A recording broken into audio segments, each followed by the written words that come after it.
quando foi consumada a integração de Portugal na então Comunidade Económica Europeia, o PCTP-MRPP denunciou essa integração e alertou para o facto de que o seu resultado inevitável seria a destruição da estrutura produtiva nacional, o retrocesso social e o bloqueio a qualquer possibilidade de desenvolvimento do país. Numa formulação que fez história, o PCTP-MRPP afirmou então que naquele ano de 1986 não era Portugal que entrava na CEE, mas era sim a CEE que entrava em Portugal. Hoje, a ocupação do país pela Troika e com a tragédia que isso significa, está à vista de todos o resultado de quase 3 décadas de pertença de Portugal à União Europeia. Integrada pelo Banco Central Europeu e pela Comissão Europeia, a Troika é, na verdade, um alter ego da União Europeia, desta vez trazendo como apêndice o Fundo Monetário Internacional. Todo o programa terrorista de austeridade, que está a reduzir os trabalhadores e o povo à fome e à miséria mais extremas, tem a autoria e a chancela da União Europeia. Para além do Ato Único Europeu, aprovado em 1987, que iniciou a transformação da CEE num diretório das grandes potências europeias, em oposição aos países membros mais pobres e periféricos, o principal tratado europeu destinado a perpetuar tal oposição e a retirar definitivamente a estes últimos países qualquer autonomia na organização e planeamento das respectivas economias, foi o Tratado de Maastricht, de 1992. Através do Tratado de Maastricht, foi instituída a chamada União Económica e Monetária, a qual significou a total liberalização das relações económicas entre os países membros da União Europeia, a alienação para Bruxelas e Berlim de toda a soberania dos países em termos monetários e orçamentais e o consequente domínio absoluto do grande capital financeiro e dos grandes grupos económicos europeus, sobretudo alemães, sobre as economias periféricas. A criação da moeda única europeia, o euro, consagrou esse domínio e marcou o início de um processo irreversível de divergência económica entre os países mais ricos e os países mais pobres da União Europeia. Numa atitude de completa submissão aos ditames da União Europeia e da sua potência dominante, a Alemanha, o governo da época, liderado por Cavaco Silva, e a Assembleia da República assinaram de cruz o Tratado de Maastricht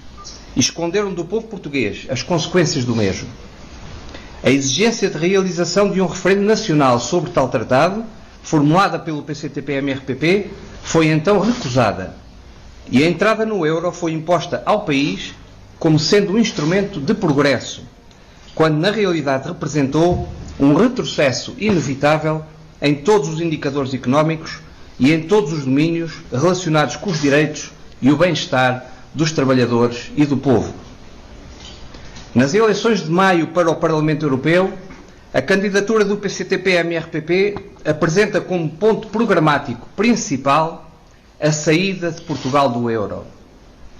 Nenhum objetivo de desenvolvimento económico e social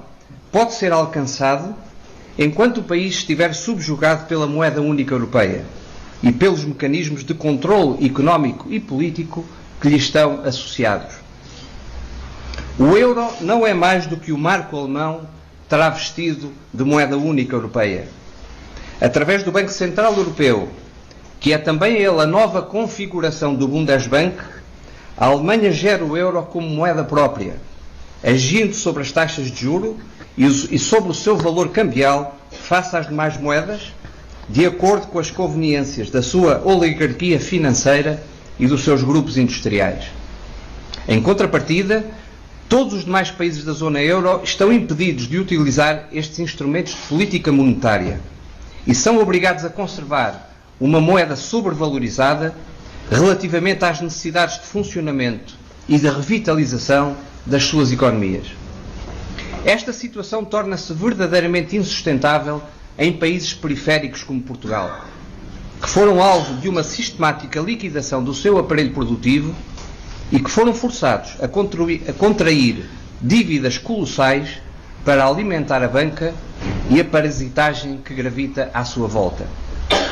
Nestes casos, as desvalorizações competitivas a rentabilidade produtiva nas empresas e o pagamento das dívidas em euros fazem-se sempre com recurso ao roubo dos salários, das pensões e demais prestações sociais, ao aumento dos horários e dos ritmos de trabalho, à subida dos impostos sobre os trabalhadores e à descida dos impostos sobre o capital, assim acrescentando novos fatores a uma crise perpétua que tais medidas não podem resolver e, pelo contrário, não fazem senão agravar. A permanência de Portugal no euro é sinónima de uma austeridade sem fim e de um regresso acelerado aos piores tempos do regime fascista de Salazar. Sair do euro é, pois, um imperativo económico, social e patriótico, devendo tal imperativo merecer um apoio inequívoco dos operários, dos trabalhadores e do povo em geral. Tal apoio é tanto mais necessário quanto a saída do euro exige a formação de um governo democrático patriótico, suportado por uma forte maioria da população, e terá de ser acompanhada por um repúdio firme da dívida pública e pela nacionalização do sistema bancário. A saída de Portugal do euro deverá efetivar-se através de um referendo nacional realizado para esse efeito. O povo português não foi consultado sobre a adesão ao euro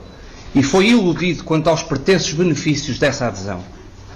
A liberdade e a democracia que foram expropriadas ao povo são direitos inalienáveis que devem voltar a ser exercidos e usufruídos pelo povo. E esta mudança deve começar a concretizar-se através da decisão do eleitorado popular sobre se Portugal deve ou não continuar a adotar o euro. A reposição de uma moeda própria, o escudo, e a recusa dos princípios em que assenta a União Económica e Monetária Europeia representam um passo indispensável para pôr cobro à crise atual. Tais medidas permitirão o reequilíbrio da economia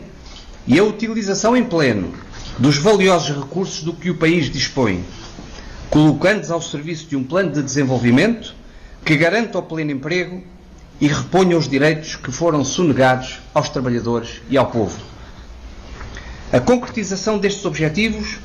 exige a formação de uma ampla frente democrática patriótica, que congregue todas as forças políticas, movimentos, organizações e personalidades que se opõem à Troika e ao governo PSD-CDS e que lutam por uma alternativa a esse governo.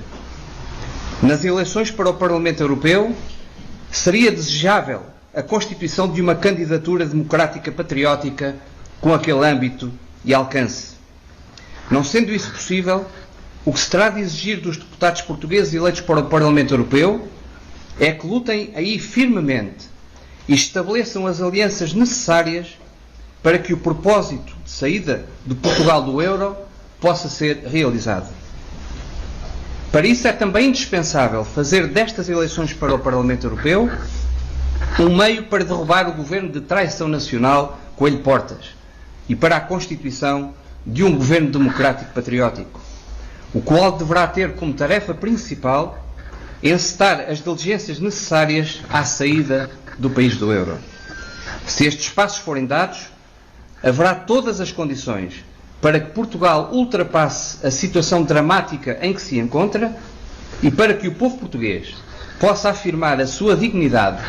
como nação livre, democrática, independente, próspera e solidária com os demais povos e nações da Europa e do mundo. Muito obrigado.